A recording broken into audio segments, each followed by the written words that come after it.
first that treehouse was a single level design, and what you would do was you would climb up a little ladder of little pieces of wood nailed to the coconut tree, and that would lead up to a trap door. And you pop up through the trap door, and then you'd find yourself on a platform made of split bamboo. Hey YouTube, ¿cómo está? It's Kevin here. I am up in the mountains in Darwin area, and I came out with Angie, and actually Higgy came too. And we just kind of wanted to find kind of a peaceful, quiet place for me to record, do this walk and talk. And there's an area up here that we love that just has a very rural, provincial feel and a lot of coconut trees. And I thought that would be a fitting background to have for today's story. It's about the time that I built a tree house in our house in Batangas City. The story takes place in 1986, 87, and what happened was our family had moved from Manila to Batangas province, and at first we were in Nipa. Maybe you've heard me talk about that in other videos, and then eventually we moved to Batangas City proper, and my parents rented a house for our family in a subdivision there. At the time it was called Garcia subdivision, and I think now they've renamed it and it's called Mountain View subdivision or something like that. But anyway, it was called Garcia subdivision at the time, and they found a home for us, our family, on Garnet Street, I think. These are old memories. And the house was a decent size. It had several bedrooms, and I remember it was kind of on a slope, so it had like a walkout basement. Very unusual for the Philippines to have basements in houses, but so it was kind of like a split level deal, like walkout basement. There was a large yard with this house, and inside the yard was a lot of trees, a lot of fruit trees. There was a mango tree. There was a santol tree, camyas, is that right? Just a wide variety of different kinds of trees and stuff, and of course coconut trees. And I was really interested in this idea of building a tree house in the Philippines when we got there, and these coconut trees were going to come into play in a little bit. But before I continue the story, I just wanted to... Hi, Koi Koi! There's some dogs that are excited that I'm here. Before I continue the story, I wanted to back up a little bit and kind of give a little context for why I was so interested in a tree house. In another video, I talked about how when I was a kid, I was influenced a lot by cartoons growing up. And there was another story that really, really affected me when I was growing up, and that is Swiss Family Robinson. And it was a wonderful book which we read when we were kids. Actually, I'm sure my mom read it to my sister and I, probably. Then later it was made into a Disney film, also called Swiss Family Robinson. And I watched that movie as a kid. And in the movie, there is a beautiful tree house. And I just remember it being, this tropical island location and a lot of bamboo and stuff like that. So yeah, the treehouse thing was kind of like imprinted in my mind, like, oh, this is so cool. And when you're a kid and your parents are telling you you're going to go to the Philippines, and that's where they have things like bamboo and tropical plants that you can build with, I was just, excited about the idea of someday having my own tree house. Well, then one more thing happened related to this influence, and that is right around 1984, our family got to go to Disneyland in Anaheim, California. And inside Disneyland at that time, I don't know if it's still there, I hope it's still there, is a large treehouse, very elaborate treehouse that they had built kind of around the same time as the Swiss Family Robinson story. And of course, I love that treehouse, and I got to go explore in it and see it in person, up close. So I was just more than ever determined to build a treehouse someday when I got to the Philippines. So that's a little bit of the background of why it was in my head that I was like just excited about that.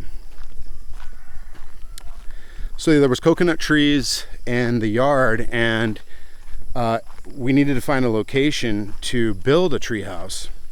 So somebody, probably my dad, because he was smarter than me, picked this spot where two coconut trees were growing up together, kind of, close enough that they could be bridged with some wood, and a treehouse could kind of sit in those two coconut trees.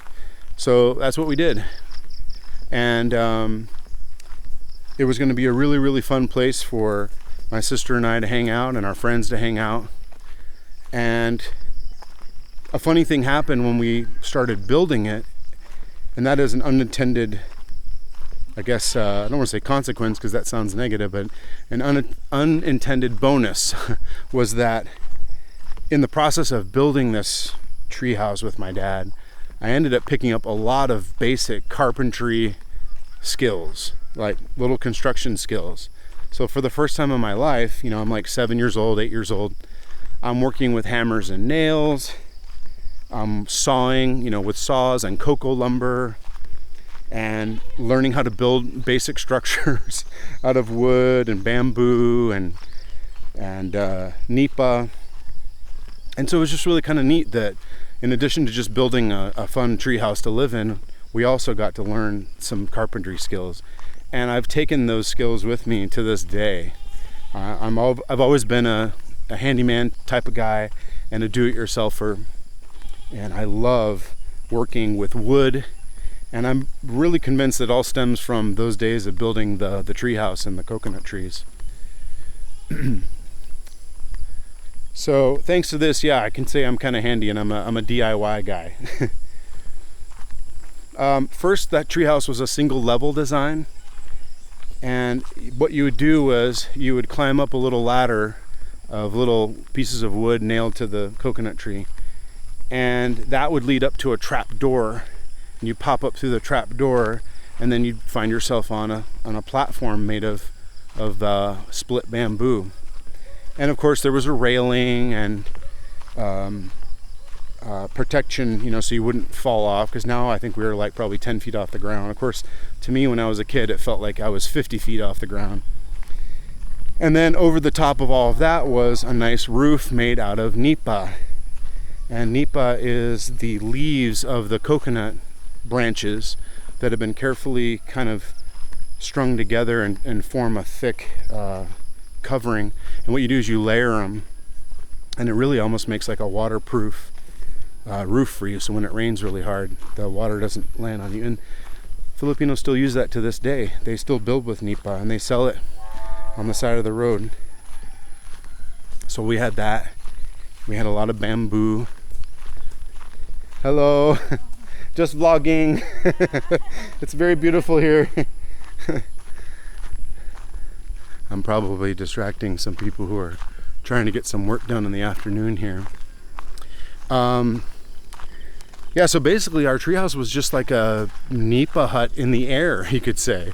It was the kind of native house that you could actually live in. It was something fun for me and my sister and our friends to play in. I will definitely be sharing some photos of this treehouse with you throughout this video, so you get to see what it looked like when it was done. And I mentioned that it started with a single level design. Well, eventually we got a little bit more ambitious, and we said, hey, why don't we go up a little bit higher and make a second level? And so we did that.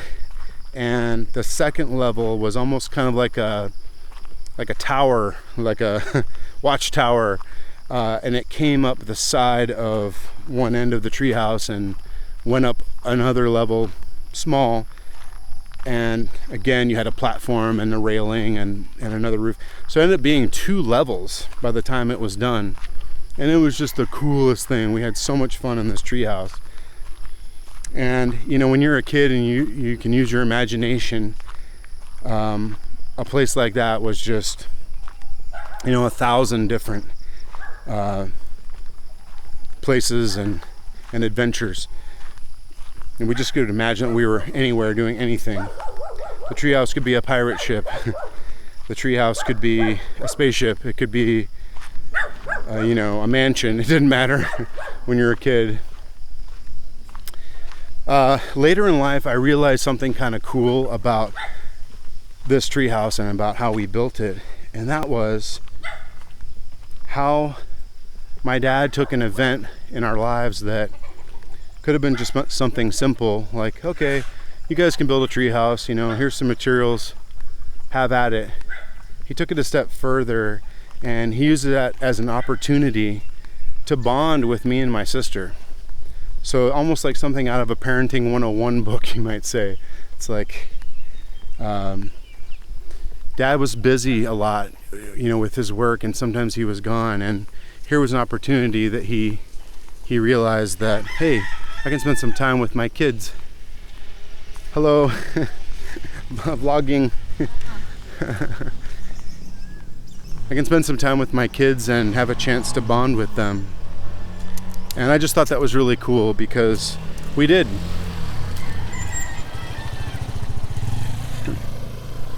We had an opportunity to work together, and that's when my dad was teaching me some of those basic carpentry skills. Oh, I gotta pause 1 second and show you guys this because it's gorgeous, but look at the view of the ocean from up here. Look at that.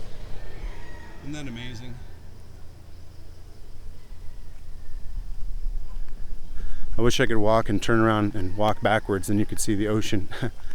Somebody built a house up there too to take advantage of that view, and it's just beautiful. Yeah, so Dad used that as an opportunity to bond with us, and I'll never forget that. It was just really, really neat. It was something special, and it was something that he didn't have to do, but he did, and he invested time to spend with his kids and around an activity, and we got a treehouse out of it, and we got to feel closer to our dad and know that he loved us and cared about us. So maybe you might be wondering, whatever happened to the treehouse? It couldn't have lasted forever, right? All things must pass, as they say. And of course, you're right. Our family eventually needed to move. And hello, good evening, afternoon. Just saying hi to some neighbors here. My parents were part of an organization that basically their schedule was 4 years in country, and then you needed like a year to a year of furlough was kind of required. So right around the time that we were hitting, 1988, it was time to go back to the US. And so unfortunately we needed to leave the home in Garcia subdivision in Batangas, and you know, we had to go back. Gosh, I gotta show you this one more time. It is just beautiful. Well, there's a sunset happening behind me, and then look at this, guys. Isn't that beautiful?